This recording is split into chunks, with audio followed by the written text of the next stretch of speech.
fellow citizens, I will be honored to accept your nomination for Vice President of the United States. We knew there must be a deeper story, a more compelling story about how John McCain decided to pick Sarah Palin. The behind-the-scenes story wasn't told.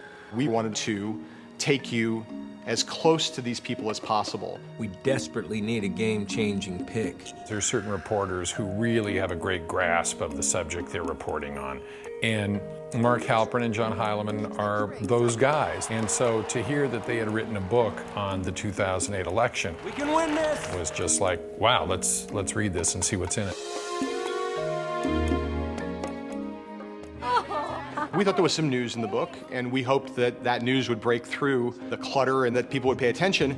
For the book to burst forth on the scene and get as much attention as it got was both hugely gratifying and also really surprising. Everything's going to change the moment you walk out that door.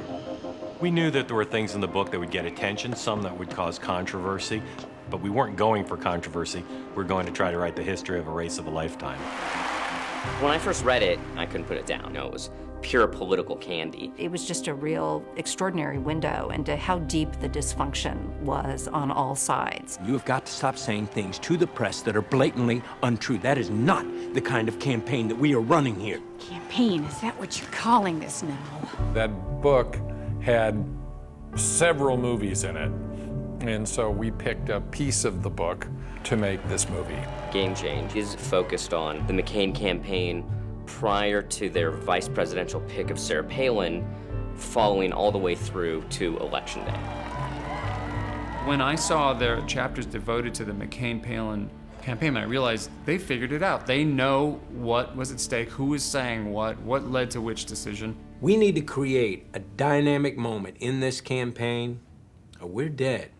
We felt that that was one of the strongest parts of the book, one of the most compelling, and so we were delighted when they said, let's carve that out and let's make a movie that tells the story of how this woman went from obscurity to being one of the most fascinating and prominent members of the American political world and America at large. They love her. She's a bigger star than Obama. We can really win this thing. This book was an extraordinary book. It really got behind the scenes. You had the feel that you were there. Our goal was to take people inside the rooms, inside the meetings, inside the controversies. Sarah Palin will be perceived as a self-serving political maneuver.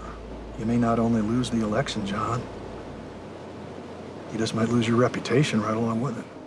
We thought we could show people who these very, very public figures were, how they experienced the campaign, how the campaign changed them. I am not your puppet. We knew all the people involved in this race, and it was simple to go to them and say, tell us your stories. Everything was off the record. It was famously not sourced. The entire book was written on, quote, background, which means nothing is attributed to anybody. Sources can share information, share stories, share perspective, knowing that they aren't going to be quoted by name. If you really want the sort of truth of a political situation, you do have to rely on anonymous sources. It doesn't mean you lower your standards. You still have to confirm things to make sure they're true. But by giving people that promise that their participation will be kept confidential, we were able to tell lots of the history of this incredible campaign that otherwise never would have come out. I haven't even told him that she doesn't know anything. You haven't told him? He doesn't want to know. You really see in black and white the real drama and the unbelievable characters and that were involved in this campaign. It's not about you. It's about the country. It's a testament to the power of really great reporting. 99% of the people who pay attention to politics have no idea what it's like to be inside. And that's what the great thing about this book, and obviously this movie, is going to show you. You're a hockey mom. You just wanted to make a difference. Big, huge difference.